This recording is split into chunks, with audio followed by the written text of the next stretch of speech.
ಯಾಕೆ ಸರ್ ಡಲ್ಲಿಗಿದ್ದೀರಾ? ಜೀವನದಲ್ಲಿ ಯಾವತ್ತೂ ಡಲ್ ಆಗಬಾರ್ದು. ಡಲ್ ಆದ್ರೆ ಜೀವನ ಹೊರಟೋಗ್ಬಿಡುತ್ತೆ. ತಗೊಳ್ಳಿ ಸರ್, ತಗೊಳ್ಳಿ. ಮೈಸೂರು ಮ್ಯಾಂಗೋ ಚಾನಲ್ಗೆ ಮರಳಿ ಸ್ವಾಗತಂ, ಸುಸ್ವಾಗತಂ.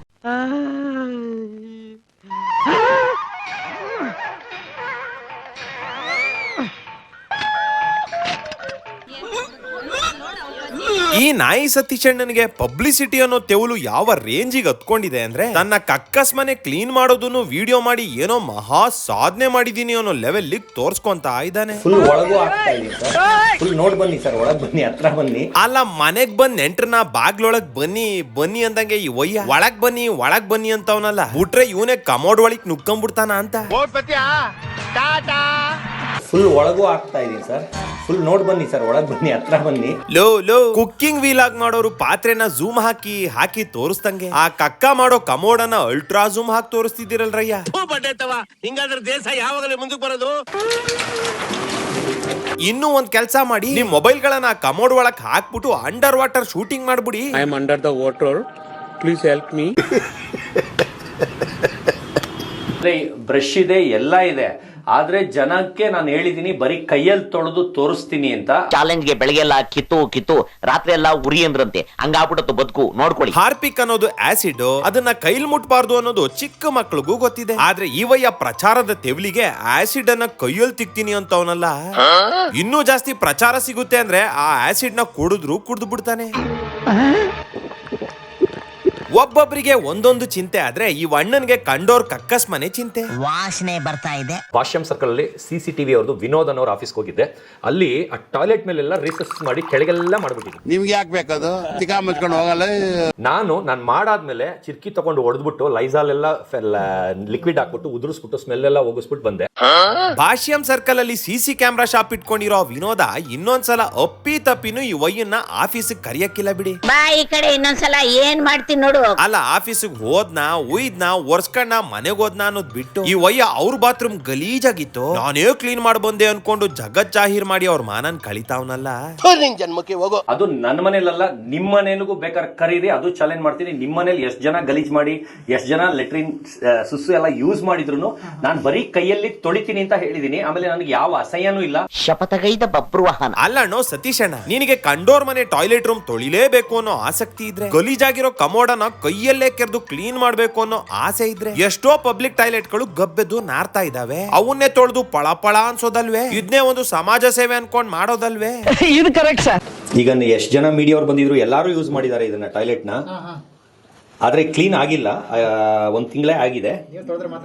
ನಾನ್ ತೊಳೆದ್ರೆ ಕ್ಲೀನ್ ಆಗುತ್ತೆ, ಯಾಕಂದ್ರೆ ನನಗೆ ಅದೇ ಸಮಾಧಾನ. ಈ ವಯ್ಯಾನೇ ಹೇಳ್ಕೊಂಡಿರೋ ಪ್ರಕಾರ 148ಕ್ಕೂ ಹೆಚ್ಚು ಜನ ಇವ್ರ ಮನೆಗ್ ಬಂದು ಈ ವಯ್ಯನ ಇಂಟರ್ವ್ಯೂ ಮಾಡಿ ಹೋಗಿದಾರಂತೆ. ಬಂದಿರೋ ಮೀಡಿಯಾದವರೆಲ್ಲ ಟಾಯ್ಲೆಟ್ ರೂಮ್ ನ ಬಳಸಿದಾರಂತೆ. 100 ಜನ ಬಳಸಿರೋ ಟಾಯ್ಲೆಟ್ ರೂಮ್ ಅನ್ನ ತಿಂಗಳಿಗೊಂದ್ಸಲ ಕ್ಲೀನ್ ಮಾಡೋದು ಅಣ್ಣನ ಪ್ರಕಾರ ತುಂಬಾ ಕ್ಲೀನು, ಹೈಜೀನು. ವಾಸನೆ, ಗಬ್ಬು ವಾಸನೆ. ಸರ್ ಇದನ್ನೆಲ್ಲ ನೋಡಿ ಏನಿಲ್ಲ, ಮಕ ನೋಡಿ ಸರ್, ಏನ ಅಸಹ್ಯ ಮಕ ಮಾಡ್ಕೊಂಡ್ ಮಾಡ್ತಾ ಇದ್ದೀನಿ, ಮನ್ಸಿಂದ ಮಾಡ್ತಾ ಇದೀನಿ ಸರ್. ಮಕ ನೋಡಿ ಸರ್, ಏನ ಅಸಹ್ಯ ಮಕ ಮಾಡ್ಕೊಂಡ್ ಮಾಡ್ತಾ ಇದ್ದೀನಿ. ಏ ಅಣ್ಣ, ನಿನ್ ಮುಖನೇ ಅಸಹ್ಯ. ಐ ಮೀನ್ ನಿನ್ ಮುಖ ಯಾವಾಗ್ಲೂ ಅಸಹ್ಯ ಮಾಡ್ಕೊಂಡಿರೋ ತರಾನೇ ಇರುತ್ತೆ ಅಂತ ಹೇಳೋಕ್ ಬಂದೆ. ಯಾಕಂದ್ರೆ ಒಂದು ಈಗ ಹಚ್ಚಿದೀನಿ, ಈಗ ಒಂದ್ ಲೆವೆಲ್ ಬಿಡ್ಬೇಕದು ಸ್ವಲ್ಪ ಹೊತ್ತು. ನೀವೇ ಮಕ ಸಿಂಡಿಸ್ತಾ ಇದ್ದೀರಾ ಸರ್, ನಾನೇ ಮಕ ಸಿಂಡಿಸ್ತಾ ಇಲ್ಲ ಸರ್. ಇಲ್ಲಿ ನೋಡಿ, ಕೈ ಘಮ ಘಮ ಅಂತ ಇದೆ, ಘಮ ಘಮ ಅಂತ ಇದೆ. ಜನ ಸೊಲ್ಯೂಷನ್ ಮೂಸಿ ನಶಾ ಮಾಡೋದ್ ನೋಡಿದೀನಿ. ಇವನ್ ಯಾರ್ ಶಿವ ಕಮೋಡ್ ವಾಸನೆಲು ಕಿಕ್ ತಕಂತವನೆ. ಅಣ್ಣ ಗಬ್ಬು ವಾಸನೆನೋ ಸುವಾಸನೆ ಅಂತ ಮೂಸಿ ಆನಂದ ಪಡ್ತಿದ್ದಾನೆ ಅಂದ್ರೆ ಹೋದ ಜನ್ಮದಲ್ಲಿ ಅಣ್ಣ ಕೊಳಕ್ ಮಂಡ್ಲಾನೇ ಆಗಿದ್ದ ಅನ್ಸುತ್ತೆ. ಪೊರೆ ಹೇಳುತ್ತೆ, ಚರ್ಮ ಪೊರೆ ಹೇಳುತ್ತೆ. ನೋಡುದ್ರ, ಹಾರ್ಪಿಕ್ ಹಾಕೊಂಡು ಹಾವ್ ತರ ಪೊರೆ ಬಿಡೋ ಸ್ಕೀಮ್ ಹಾಕಿದ್ದಾನೆ. ಪೊರೆ ಹೇಳುತ್ತೆ, ಅಲ್ಲಿಗೆ ಅಣ್ಣ ಪಕ್ಕ ಕೊಳಕ್ ಮಂಡ್ಲಾನೇ ಬಿಡಿ. ನಿಮ್ಮನೆದನ್ನು ಬಂದು ತೊಳಿತೀನಿ, ಅದ್ರದ್ದು ವಿಡಿಯೋ ಮಾಡಂಗಿದ್ರೆ ಮಾಡಿ. ಈ ವಯ್ಯ ಹಿಂಗೆ ಕಕ್ಕಸ್ ಮನೆನ ಬರೀ ಕೈಯಲ್ಲಿ ಉಜ್ಜೋದ್ನೆಲ್ಲ ಝೂಮ್ ಹಾಕಿ ತೋರಿಸ್ಬಿಟ್ಟವನಲ್ಲ. ನೆಕ್ಸ್ಟ್ ಟೈಮ್ ಯಾವ್ದಾದ್ರು ಬರ್ಡೇ ಪಾರ್ಟಿನಲ್ಲಿ ಈ ವಯ್ಯ ಕೇಕ್ ಕಟ್ ಮಾಡಿ ತಿನ್ಸೋವಾಗ ಇದನ್ನ ನೆನ್ಸ್ಕೊಂಡು ಅವರ ರಿಯಾಕ್ಷನ್ ಹೆಂಗಿರ್ಬೋದು? ನನಗೇನು ಬೇಡ ಅಣ್ಣ, ಅಯ್ಯೋ ನಿನ್ನ ಕಾಲ ಕಟ್ಕೊಬಿಡ್ತೀನಿ, ಅಯ್ಯೋ ನನ್ನ ಕೈಲಾಯ್ತಾ ಇಲ್ಲ ಅಪ್ಪಾಜಿ. ಅವ್ರ ಮನೆ ಕೆಲಸದವ್ರು ಅಸಹ್ಯ ಪಡ್ತಾರೆ, ನಾನ್ ಬಂದು ತೊಳಿತೀನಿ. ಈ ವಯ್ಯ ತನ್ನ ಮಗನ್ನ ನಂಬರ್ 2 ಹೀರೋ ಮಾಡ್ತೀನಿ ಅನ್ಬಿಟ್ಟು ಈಗ ತಾನೇ ನಂಬರ್ 2 ಹೀರೋ ಆಗೋಕ್ ಹೊಂಟಿದ್ದಾನೆ. ಪಬ್ಲಿಸಿಟಿಗೋಸ್ಕರ ಟಾಯ್ಲೆಟ್ ರೂಮ್ ಕ್ಲೀನ್ ಮಾಡೋದನ್ನ ತೋರಿಸ್ದ. ಈಗ ಟಾಯ್ಲೆಟ್ ಮಾಡೋದನ್ನೇ ತೋರಿಸ್ತೀನಿ ಬನ್ನಿ ಅಂತ ಅವನೇ. ಇವತ್ತು ಸುಸ್ಸು ಮಾಡ್ಬಿಟ್ಟು ನ್ಯೂಸ್ ಮಾಡ್ತಾ ಇದೀನಿ, ಎಲ್ಲ ಟಾಯ್ಲೆಟಿಗೆ ಬನ್ನಿ. ನೀನ್ ಜನ್ಮಕ್ ನಾನು ಎಕಡ ಹಾಕ. ಈ ವಯ್ಯ ಒಂದಷ್ಟು ಇಂಟರ್ವ್ಯೂಗಳಲ್ಲಿ ಗಿಲ್ಲಿ ಬಗ್ಗೆ ಕೊಳಕ ಗಲೀಜು ಅಂತೆಲ್ಲ ಹೇಳಿದಾನೆ. ಸರ್, ಕೊಳಕ ಅಂದ್ರೆ ಸ್ನಾನ ಮಾಡಲ್ಲ, ಬಟ್ಟೆ ಚೇಂಜ್ ಮಾಡಲ್ಲ. ಇನ್ನೊಂದ್ ಕಡೆ ಗಿಲ್ಲಿ ಕನ್ನಡಿಲಿ ಮುಖ ನೋಡ್ಕೋಬೇಕು ಅಂತಾನೆ. ಆದ್ರೆ ಮುಖನೂ ಕನ್ನಡಿಲಿ ನೋಡ್ಕೋಬೇಕಲ್ವಾ ಸರ್? ಮುಖನೂ ಕನ್ನಡಿಲಿ ನೋಡ್ಕೋಬೇಕಲ್ವಾ ಸರ್? ಅಲ್ಲ, ತನಗೆ ಕ್ಲೀನ್ ಇಲ್ಲ ಅಂದ್ರೆ ಆಗಕ್ಕೇ ಇಲ್ಲ. ತಾನ್ ತುಂಬಾ ಹೈಜೀನು ಅಂತ ಪುಂಗೋ ಈ ಮನುಷ್ಯ ತನ್ನ ಮುಖ ನೋಡ್ಕೊಳ್ಳೋ ಕನ್ನಡಿನ ಎಷ್ಟು ಗಲೀಜಾಗಿ ಇಟ್ಕೊಂಡಿದ್ದಾನೆ ನೀವೇ ನೋಡ್ರಪ್ಪ. ನೋವಿದೆ, ಆಕ್ರೋಶ ಇದೆ. ಬೇರೆಯವ್ರ ಬಗ್ಗೆ ಇಷ್ಟು ಕೊಳಪೆಯಾಗಿ ಮಾತಾಡೋ ಈ ವಯ್ಯ ಇವನು ಮುಖನ ಕನ್ನಡಿಲ್ ಸರಿಯಾಗಿ ನೋಡ್ಕೊಂಡಿದ್ದಾನ ಅಂತ ಎಲ್ ನೋಡ್ಕೊಂಡಿರ್ತಾನೆ ಬಿಡಿ. ಮೊದಲೇ ಕನ್ನಡಿ ಕ್ಲೀನ್ ಆಗಿಲ್ಲ, ಇನ್ನು ಕರಿ ಕನ್ನಡಕನ ಈ ವಯ್ಯ ಬಿಚ್ಚಕ್ಕಿಲ್ಲ. ಹಿಂಗಿರುವಾಗ ಇವನು ಮಕನ್ ಸರಿಯಾಗಿ ಎಲ್ತಾನೆ ನೋಡ್ಕೊಂಡಿರ್ತಾನೆ. ಕನ್ನಡಕ ಬಿಚ್ಚಿರುವ ಅಣ್ಣನ ಮುಖನ ಕ್ಲೋಸ್ ಅಪ್ ಅಲ್ಲಿ ತೋರಿಸ್ತೀನಿ, ಯಾರು ಭಯ ಬೀಳ್ಬೇಡ್ರಪ್ಪ.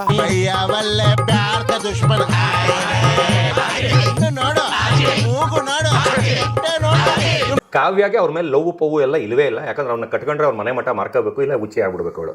2 ದಿನಕ್ಕೆ ಡೈವರ್ಸ್ ಕೊಟ್ಟು ಓಡಾಡ್ಬಿಡ್ತಾಳೆ. ಯಾಕಂದ್ರೆ ಅಷ್ಟು ಇರಿಟೇಷನ್ ಕ್ಯಾರೆಕ್ಟರ್ ನಾನು ಲೈಫಲ್ಲೇ ನೋಡಿಲ್ಲ. ಈ ವಯ್ಯ ಗಿಲ್ಲಿ ಕತೆ ಹೇಳು ಅಂದ್ರೆ ಇವನ್ ಕತೆನೆ ಹೇಳ್ಕಂತವನಲ್ಲ ಶಿವ.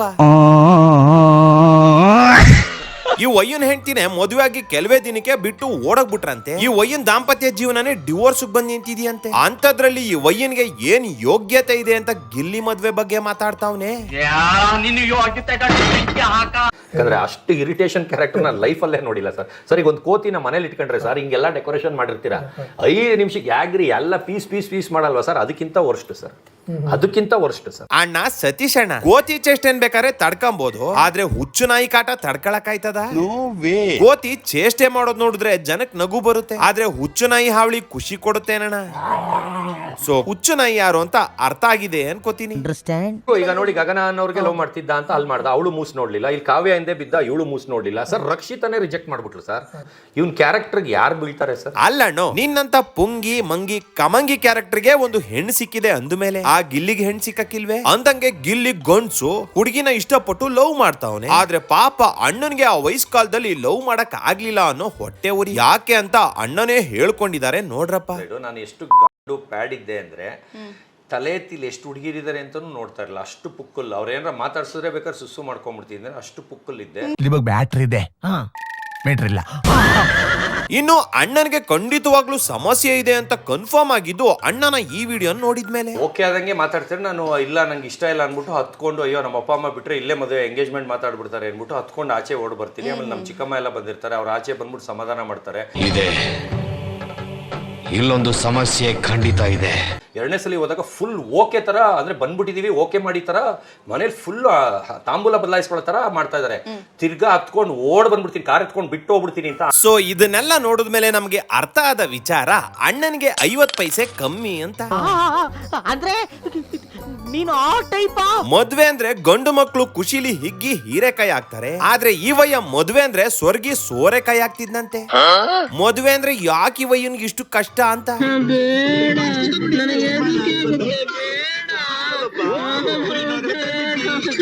ಖತಮ್. ಆ ಸಿಟ್ನ ನಾನು ಇಲ್ಲಿ ತೀರಿಸ್ಕೋಬೇಕಲ್ಲ ಸರ್. ನಾನೀಗ ಅಲ್ಲಿ ಜಗಳ ಆಡಬಾರ್ದು, ಅದು ಇದು. ನಾನು ಒಂದ್ ಡೇಟ್ ಹೊಡೆದ್ರೆ ಬಿದ್ದೆ ಹೋಗ್ಬಿಡ್ತಾನೆ ಅವನು, ಆಯ್ತಾ? ಆ ಸಿಟ್ಟು ಬಂದ್ರು ಒಳಗಡೆ ನಾನು ಬಿಗ್ ಬಾಸ್ ಒಳಗೆ ಇದ್ದಿದ್ರಿಂದ ನಾನು ಅದ್ ಮಾಡಿಲ್ಲ. ಅಲ್ಲೆಲ್ಲೆಲ್ಲೆಲ್ಲೆ, ಈ ಅಣ್ಣ ಹೊಡೆದ್ರೆ ಗಿಲ್ಲಿ ಬಿದ್ದೇ ಹೋಗ್ಬಿಡ್ತಾನಂತೆ. ಗಿಲ್ಲಿಗೆ ಹೊಡಿಬೇಕು ಅಂದ್ರೆ ದಾಂಡು ಆಗಿರ್ಬೇಕು. ಮುಂದಕ್ಕೆ ನಾನೇ ಹೇಳಲ್ಲ, ನೀವೇ ಡೈಲಾಗ್ ನ ಕಂಪ್ಲೀಟ್ ಮಾಡ್ಕೊಳ್ಳಿ.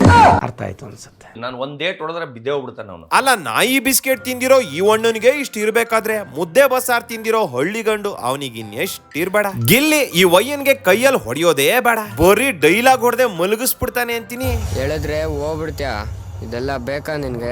ನ್ಯೂಸ್ ಚಾನಲ್ ಕಾಸು ಕೊಡದೇನೆ ಬರ್ತಾರೆ. ಅಂದ್ರೆ ನಾನ್ ಬರ್ತಾ ಇದ್ದೀನಿ ಅಂದ್ರೆ ಅದೇ ಗಿಲ್ಲಿ ಆಗ್ಲಿ ಚಂದ್ರಪ್ರಭಾ ಆಗ್ಲಿ ಯಾರು ಬಂದ್ರು ಅಲ್ಲಿ ಯಾವುದು ಬರಲ್ಲ. ಅಲ್ಲಿ 4 ಜನ ಎಷ್ಟು ಜನ ಬಂದಿರ್ತಾರೆ ಅಷ್ಟು ಜನ ಮಾತಾಡ್ತಾರೆ, ಒಂದು ಫೋಟೋ ಹೊಡ್ಕೊಂತಾರೆ, ಹಾಕೊಳ್ತಾರೆ. ಸುದ್ದಿ ಮಾಡಕ್ಕಂತೂ ಆಗಲ್ಲ. ಅವ್ರಿಗೂ ನನಗೂ ಈ ಡಿಫ್ರೆನ್ಸ್ ಸಾರ್ ಅಂತ ಅಂದೆ. ಈ ಅಪ್ಪ ಯಾರು ಅಂತ ಜನಕ್ಕೆ ಗೊತ್ತಾಗಿದೆ ಬಿಗ್ ಬಾಸ್ ಕಾರ್ಯಕ್ರಮದಿಂದ. 3 ವಾರ ಇದ್ದು ಬಂದಿರೋ ಇವನಿಗೆ 100 ಚಾನೆಲ್ಗಳು ಮೈಕ್ ಹಿಡಿತಾವೆ ಅಂದ್ರೆ 100 ದಿನ ಇದ್ದು ಬರೋ ಗಿಲ್ಲಿಗೆ ಇನ್ನೆಷ್ಟು ಚಾನೆಲ್ಸ್ ಮೈಕ್ ಹಿಡಿಯಲ್ಲ. ಅಲ್ಲ, ಇನ್ಸ್ಟಾಗ್ರಾಮ್ ಓಪನ್ ಮಾಡಿದ್ರೆ ಎಲ್ಲಾ ಕಡೆ ಗಿಲ್ಲಿದೆ ಹವಾ. ಅದು ಅಲ್ಲದೆ ಗಿಲ್ಲಿ ಎಲ್ಲಾ ವಿಡಿಯೋಸ್ ಗಳಿಗೂ ಮಿಲಿಯನ್ ಗಟ್ಲೆ ವ್ಯೂಸ್ ಬರ್ತಿದಾವೆ. ಡೆವಿಲ್ ಸಿನಿಮಾದಲ್ಲೂ ಗಿಲ್ಲಿದೆ ಹವಾ ಅಂತ ಜನ ಹೇಳ್ತಿದ್ದಾರೆ. ಇದೆಲ್ಲ ಈ ವಯ್ಯನ್ ಕಣ್ಣಿಗೆ ಕಾಣ್ತಿಲ್ವಾ ಅಥವಾ ನೋಡಿ ಹೊಟ್ಟೆ ಉರ್ಕೊಂಡು ಹಿಂಗೆಲ್ಲಾ ಮಾತಾಡ್ತಾವನ? ಅದಕ್ಕೆ ಯಾಕೆ ನಿನಗೆ ಹೊಟ್ಟೆ ಉರಿ? ನಿಜ ಹೇಳ್ಬೇಕು ಅಂದ್ರೆ ಗಿಲ್ಲಿ ಅಲ್ಲ, ಈ ವಯ್ಯ ಕಿಪ್ಪಿ ಕೀರ್ತಿಗೂ ಕಾಂಪಿಟೇಷನ್ ಅಲ್ಲ. ಇವನಂತವ್ರು ವರ್ಷಕ್ಕೊಬ್ರು ವೈರಲ್ ಆಗಿ ಆಮೇಲೆ ವೈರಲ್ ಫೀವರ್ ಬಂದು ಮೂಲೆ ಸೇರಿರೋದು ಎಷ್ಟು ಉದಾಹರಣೆಗಳಿಲ್ಲ. ಸರಿಯಾಗಿ ಹೇಳಿದ್ರಿ, ಬುದ್ಧಿನೇ ಇಲ್ಲ ಈ ಮನ್ಸಂಗೆ. ಇನ್ನು ಈ ವಯ್ಯ ಎಂತ ಪುಂಗಿದಾಸ ಹೆಂಗ ಓಡ್ಬಿಡ್ತಾನೆ ಅಂತ ಪ್ರೂಫ್ ಸಮೇತ ತೋರಿಸ್ತೀನಿ ನೋಡ್ರಪ್ಪ. ಇಷ್ಟ ಸರ್ ನನಗೆ ಬಟ್ಟೆ, ಶೂ, ಕೂಲಿಂಗ್ ಗ್ಲಾಸ್, ವಾಚ್ ಇಷ್ಟೇ. ಅದು ಬಿಟ್ರೆ ನನಗೆ 3 ಹೊತ್ತು ನಾನ್ ವೆಜ್ ಇರ್ಬೇಕು ಸರ್, ಅದು ನನಗೆ ಹುಚ್ಚು. ತುಂಬಾ ಇಂಟರ್ವ್ಯೂಗಳಲ್ಲಿ ತನಗೆ ಡೈಲಿ ಮಟನ್ ಇರ್ಲೇಬೇಕು, ನಾನ್ ವೆಜ್ ಇಲ್ಲ ಅಂದ್ರೆ ಆಗಕ್ಕಿಲ್ಲ, ನನಗೆ ಬಟ್ಟೆ ಶೋಕಿ ಅಂತ ಹೇಳ್ಕೊಂಡಿರೋ ಈ ವಯ್ಯ ಅದೇ ಮತ್ತೊಂದ್ ಕಡೆ ಹಿಂಗ್ ಹೇಳ್ಕೊಂಡಿದ್ದಾನೆ. ಎಲ್ಲಿ ಹೋದ್ರು ಕೂಲಾಗಿ ಅಡ್ಜಸ್ಟ್ ಆಗ್ಬಿಡ್ತೀನಿ ಸರ್. ನಾನು ಬಿಕಾರಿ ಮಾಡ್ಬಿಟ್ಟು ಬಟ್ಟೆ ಬಿಟ್ಬಿಟ್ಟು ಅಂಡರ್ವೇರ್ ನೀವು ಮಳೆಯಲ್ಲಿ ಬೀದಿಲ್ ಫುಟ್ಪಾತ್ ಅಲ್ಲಿ ಮಲ್ಕೋ, ಇಲ್ಲ ಮೆಟ್ರೋ ಟ್ರೈನ್ ಕೆಳಗಡೆ ನೆಲದಲ್ಲಿ ಮಲ್ಕೋ ಅಂದ್ರು ಅಲ್ಲಿ ಗಿಡದ ಮಧ್ಯಾಹ್ನ ಮಲ್ಕೊಳಕ್ಕೂ ರೆಡಿ. ವಕ್ತ್ ಬದಲ್ ದಿಯಾ, ಜಜ್ಬಾತ್ ಬದಲ್ ದಿಯೇ, ಜಿಂದಗಿ ಬದಲ್ ದಿ. ಆಮೇಲೆ ಊಟನೂ ಅಷ್ಟೇ ಸರ್, ಬರೀ ರಾಗಿ ಅಂಬ್ಲಿ ತಿನ್ಕೊಂಡಿರೋ ಅಂದ್ರು ರೆಡಿ. ಫುಟ್ಪಾತ್ ಅಲ್ಲಿರೋ ನೆಲದಲ್ಲಿ ಬಿದ್ದಿರೋ ವೇಸ್ಟ್ ಕೆಟ್ಟಿಲ್ಲ ಅಂದ್ರೆ ಎತ್ಕೊಂಡು ತಿನ್ನು ಅಂದ್ರು ರೆಡಿ. ನನಗೆ 3 ಹೊತ್ತು ನಾನ್ ವೆಜ್ ಇರ್ಬೇಕು ಸರ್, ಅದು ನನಗೆ ಹುಚ್ಚು. ರಾಗಿ ಅಂಬ್ಲಿ ತಿನ್ಕೊಂಡಿರೋ ಅಂದ್ರು ರೆಡಿ. ನನಗೆ 3 ಹೊತ್ತು ನಾನ್ ವೆಜ್ ಇರ್ಬೇಕು ಸರ್, ಕೆಟ್ಟಿಲ್ಲ ಅಂದ್ರೆ ಎತ್ಕೊಂಡು ತಿನ್ನು ಅಂದ್ರು ರೆಡಿ. ಇದಿಷ್ಟೇ ಅಲ್ಲ, ಅಣ್ಣ ಹೆಂಗ್ಪುಂಗ್ಲಿ ಯೂನಿವರ್ಸಿಟಿಯ ಸ್ಟೂಡೆಂಟ್ ಆಫ್ ದಿ ಡಿಕೇಡ್ ಅನ್ನೋದಕ್ಕೆ ಇನ್ನೊಂದಷ್ಟು ವಿಷಯ ತೋರಿಸ್ತೀನಿ ನೋಡ್ರಪ್ಪ. 3 months ಇದ್ದಾಗ ಚೈನಾ ಇಂದ ನಾನು ಇಂಪೋರ್ಟ್ ಮಾಡಿದೆ. ಇದು ಫಸ್ಟ್ ಟೈಮ್ ಅದು ಹೊಸ ಬ್ರೀಡ್ ಒಂದು 2 ಬ್ರೀಡ್ ಇಂಪೋರ್ಟ್ ಮಾಡಿದೀನಿ. ಅದು ಇವತ್ತು ಇಲ್ಲಿ ಪರಿಚಯ ಮಾಡ್ತಾ ಇದ್ದೀನಿ. ಅಲಸ್ಕನ್ ಮ್ಯಾಲಮ್ಯೂಟ್ ಅಂತ, ಅದು 8 crores ಆಯ್ತು. ಅದು 2 dogs ಇಂಪೋರ್ಟ್ ಮಾಡಿದೀನಿ, ಒಂದು ಮೇಲು ಒಂದು ಫೀಮೇಲು. ಅಮೆರಿಕನ್ ಪಿಟ್ಬುಲ್ ನಾನು ರಷ್ಯಾ ಇಂದ ಒಂದು ಮೇಲು ಫೀಮೇಲ್ ನ ಇಂಪೋರ್ಟ್ ಮಾಡಿದೀನಿ. ಆಮೇಲೆ ಟಿಬೆಟಿಯನ್ ಮ್ಯಾಸ್ಟಿಫ್, ಇದ್ರ ಜೊತೆ ಇನ್ನೊಂದು ಬ್ರದರ್ ತರಿಸಿದೆ. ಅಣ್ಣ ಹಳೆ ವಿಡಿಯೋಗಳಲ್ಲಿ ಚೈನಾ, ರಷ್ಯಾ, ಅಮೆರಿಕ, ಆಫ್ರಿಕಾ, ಉಗಾಂಡಾದಿಂದೆಲ್ಲ ನಾಯಿನ ಇಂಪೋರ್ಟ್ ಮಾಡ್ಕೊಂಡಿದೀನಿ, ಆ ನಾಯಿಗೆ ಅಷ್ಟ್ ಕೋಟಿ, ಈ ನಾಯಿಗೆ ಇಷ್ಟ್ ಕೋಟಿ ಅಂತ ಪುಂಗಿದ್ದವನು ಈಗ ನೋಡಿ ಹೆಂಗ್ ಪ್ಲೇಟ್ ಚೇಂಜ್ ಮಾಡ್ಕೊಂಡ್ಬಿಟ್ಟವನೆ. ಆದ್ರೆ ನಾನು ಒಂದ್ ದಿವಸಕ್ಕೂ ಫಾರಿನ್ ಹೋಗ್ಲಿಲ್ಲ, ನಾನು ಒಂದ್ ದಿವಸಕ್ಕೂ ಯಾವ್ದು ಇಂಪೋರ್ಟ್ ನಾಯಿ ತರಲಿಲ್ಲ. ಯಾರೇ ರಿಚ್ ಅವ್ರು ತಂದಿ ಇಟ್ಟು ಅದು 1 ವರ್ಷ 2 ವರ್ಷ 3 ವರ್ಷ ಆಗಿರುತ್ತೆ, ಆ ನಾಯಿನೇ ತಗೊಂಡಿರೋದು. ಬಕ್ರಾಗಳು ತರಿಸ್ತಾರೆ, ಅವರಿಂದ ನಾನು 6 ತಿಂಗಳು ವರ್ಷ ಆದ್ಮೇಲೆ ತಗೊಳ್ತೀನಿ. ಅದರಿಂದ ಇವತ್ತವರೆಗೂ ಸೇಫ್ ಗೇಮ್ ಆಡ್ತಾ ಇದ್ದೀನಿ. 2016ರಲ್ಲೇ ನಮ್ಮ ಭಾರತ ಸರ್ಕಾರ ಬೇರೆ ದೇಶಗಳಿಂದ ಕಮರ್ಷಿಯಲ್ ಪರ್ಪಸ್ಗೆ ಅಥವಾ ಬ್ರೀಡಿಂಗ್ ಪರ್ಪಸ್ಗೆ ನಾಯಿಗಳನ್ನ ಇಂಪೋರ್ಟ್ ಮಾಡ್ಕೊಳ್ಳೋದನ್ನ ಬ್ಯಾನ್ ಮಾಡ್ತಾರೆ. ಈ ಮ್ಯಾಟ್ರು ಈ ಮಂಕಣ್ಣನ್ಗೆ ಗೊತ್ತೇ ಇರ್ಲಿಲ್ಲ. ಎಲ್ಲಾ ಚಾನೆಲ್ಗಳಲ್ಲೂ ಕೋಟಿ ಕೋಟಿ ಕೊಟ್ಟು ನಾಯಿಗಳನ್ನ ಇಂಪೋರ್ಟ್ ಮಾಡ್ಕೊಂಡಿದೀನಿ ಅಂತ ಪುಂಕ್ತಿದ್ದ. ಯಾವಾಗ ಈ ಅಪ್ಪ 50 ಕೋಟಿ ನಾಯಿನ ಇಂಪೋರ್ಟ್ ಮಾಡ್ಕೊಂಡಿದೀನಿ ಅಂತ ಹೇಳಿ ಇಡಿ ಕೈಲಿ ತಗಲಾಕೊಂಡು ಗುಮ್ಮಿಸ್ಕೊಂಡು ಅದಾದ್ಮೇಲೆನೆ ಅಣ್ಣನಿಗೆ ಈ ತರ ಒಂದು ಕಾನೂನು ಇದೆ ಅಂತ ಗೊತ್ತಾಗಿರೋದು. ಈ ತರ ಒಂದು ಮ್ಯಾಟ್ರೇ ನಮಗ್ ಗೊತ್ತಿಲ್ವಲ್ಲಣ್ಣ.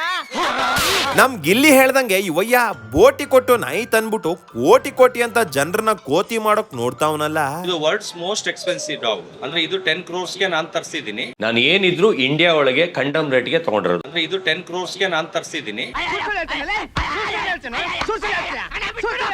ನಾಯಿ ವಿಷಯದಲ್ಲಿ ಬೊಗಳೆ ಬಿಟ್ಟಿದ್ ಸಾಲಲ್ಲ ಅಂತ ಈಗ ಇವನು ವಸ್ತುಗಳನ್ನು ಅಷ್ಟು ಲಕ್ಷ ಇಷ್ಟು ಲಕ್ಷ ಅಂತ ಪುಂಗೋಗ್ ಶುರು ಮಾಡಿದ್ದಾನೆ. ಕೇಕೆ 6.5 ಲಕ್ಷ ಸರ್. ಕೇಕೆ 6.5 ಲಕ್ಷ, 20 ಅಡಿ ಕೇಕು. ಆದ್ರೆ 20 ಅಡಿದು ಆರ್ಟಿಫಿಷಿಯಲ್ ಕೇಕು. ಏನ್ ಬಗಳ್ತಾ ಇದೀಯೋ ಶನಿ ಮುಂಡೆ? 20 ಅಡಿ ಕೇಕ್ ಅಂತೆ, ಆದ್ರೆ ಅದು ಒರಿಜಿನಲ್ ಅಲ್ಲ, ಫೇಕ್ ಅಂತೆ. ಫೇಕ್ ಕೇಕ್ ಅದ್ ಯಾವನ್ಲ 6.5 ಲಕ್ಷ ಕೊಡೋನು. ಅದನ್ನ ಹಾಸಿಗೆನೆ 48,000 ಚೈನಾದು. ಈ ತರ ಹಾಸಿಗೆ ಇಲ್ಲಿ ಬೆಂಗಳೂರಲ್ಲಿ ಇರೋ ಯಾವ ಸ್ಲೀಪ್ ಅಲ್ಲೂ ಯಾವ್ದ್ರಲ್ಲೂ ಸಿಗಲ್ಲ. ಎಲ್ಲಿಂದ ತರಿಸಿದ್ದು? ಚೈನಾದ ಇಂಪೋರ್ಟ್. ಅದು ಮಂಚಕ್ಕಿಂತ ಹಾಸಿಗೆ ಕಾಸ್ಟ್ಲಿ. ಸರಿಯಾಗಿ ಕೇಳಿಸ್ಕೊಳ್ಳಿ, ಮಂಚಕ್ಕಿಂತ ಹಾಸಿಗೆ ಕಾಸ್ಟ್ಲಿ. ಹಾಸಿಗೆಗೆ 48,000 ಅಂತ ಈ ವಯ್ಯನೇ ಹೇಳ್ದ ತಾನೆ. ಅದನ್ನ ಹಾಸಿಗೆನೆ 48,000. ಅದು ಮಂಚಕ್ಕಿಂತ ಹಾಸಿಗೆ ಕಾಸ್ಟ್ಲಿ. ಸ್ವಲ್ಪ ಹೊತ್ತಾದ್ಮೇಲೆ ಮಂಚದ ರೇಟ್ ಎಷ್ಟು ಅಂತ ಕೇಳಿದ್ರೆ ಏನ್ ಹೇಳ್ತಾನೆ ನೋಡಿ. ಮಂಚ 48,000. ಮಂಚ 48. ಏನೋ ನಿನ್ನ ಗೋಳು, ನಿನ್ನ ಕರ್ಮಕ್ಕೆಯೋ. ಮಂಚಕ್ಕಿಂತ ಬೆಡ್ ಕಾಸ್ಟ್ಲಿ ಅನ್ಬಿಟ್ಟು 2ಕ್ಕೂ 48,000 ಅಂತಿರೋದ್ ನೋಡಿದ್ರೆ ಗೊತ್ತಾಗಕ್ಕಿಲ್ವೇ ಈ ಅಪ್ಪ ಸುಮ್ನೆ ಬಾಯಿಗೆ ಬಂದಿದ್ ರೇಟ್ ಹೇಳಿ ಆಂಕರ್ ನ ಮಂಗ ಮಾಡ್ತಾವನೆ ಅಂತ. ಅದ್ರ ಮೇಲೆ ಬೆಡ್ಶೀಟ್ ಹಾಕಿರೋದು 70,000. ಬೆಡ್ಶೀಟ್ ಹಾಕಿರೋದು ಕೇಳಿಸ್ಕೊಂಡ್ರ? ಬೆಡ್ಶೀಟ್ 70,000 ಅಂತೆ. ಮತ್ತೆ 2 ನಿಮಿಷ ಬಿಟ್ಟು ಬೆಡ್ಶೀಟ್ ರೇಟು 80,000 ಅಂತವನೆ. ಬೆಡ್ಶೀಟ್ 80,000 ಅದು. ಹಿಂಗೆ ಗಂಟೆಗೊಂದು ಗಳಿಗೆಗೊಂದು ರೇಟ್ ಹೇಳೋದ್ ನೋಡಿದ್ರೆ ಗೊತ್ತಾಗಕ್ಕಿಲ್ವೇ ಅಣ್ಣ ಸಖತ್ತಾಗಿ ಸುಳ್ಳು ಹೇಳ್ತಾವನೆ ಅಂತ. ಬೆಡ್ಶೀಟ್ 80,000 ಅದು. ಅವನ್ ಮಾತ್ ನಂಬೇಡ, ಅವನ್ ಹೇಳೋದಲ್ಲ ಸುಳ್ಳು.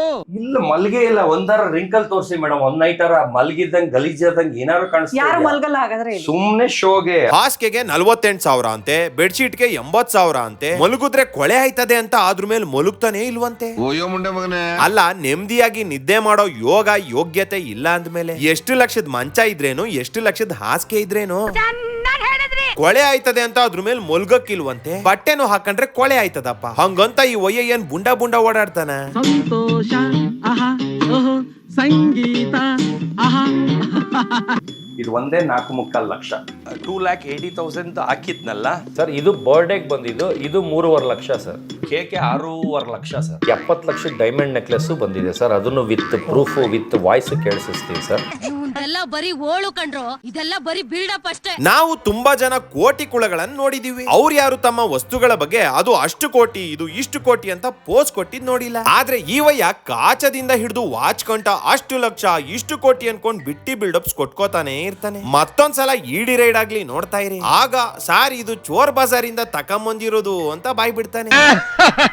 ಕೇಳೋರ್ ಸಿಕ್ರೆ ಕಿವಿಲೆ ಸೂಸು ಮಾಡಿದ್ರು ಅಂತೆ. ಇವತ್ತು ಸುಸ್ಸು ಮಾಡ್ಬಿಟ್ಟು ನ್ಯೂಸ್ ಮಾಡ್ತಾ ಇದೀನಿ. ಹಂಗೆ ಇವಯ್ಯ ಹೇಳಿದ್ನೆಲ್ಲ ಕೇಳೋಕ್ ಸಿಕ್ಕೋವ್ರೆ ಅಂತ ಯಾವ ರೇಂಜಿಗೆ ಪುಂಕ್ತವನೆ ಅಂದ್ರೆ ಇವನನ್ನ ರೋಸ್ಟ್ ಮಾಡ್ತಾ ಹೋದ್ರೆ ಒಂದು ಸೀಸನ್ನೇ ಆಗೋಗುತ್ತೆ. ಸದ್ಯಕ್ಕಿಷ್ಟು ಸಾಕು, ಮುಂದಿನ ವಿಡಿಯೋಲಿ ಮತ್ತೆ ಭೇಟಿ ಆಗೋಣ ಅಂತ ಹೇಳ್ತಾ ಇವತ್ತಿನ ವಿಡಿಯೋನ ಮುಗಿಸ್ತಾ ಇದ್ದೀನಿ. ವಿಡಿಯೋ ಇಷ್ಟ ಆಗಿದ್ರೆ ಲೈಕ್ ಮಾಡಿ, ಕಮೆಂಟ್ ಮಾಡಿ, ಸಬ್ಸ್ಕ್ರೈಬ್ ಮಾಡಿ, ಹಂಗೆ ಗಂಟೆ ನೋಡಿರಪ್ಪ.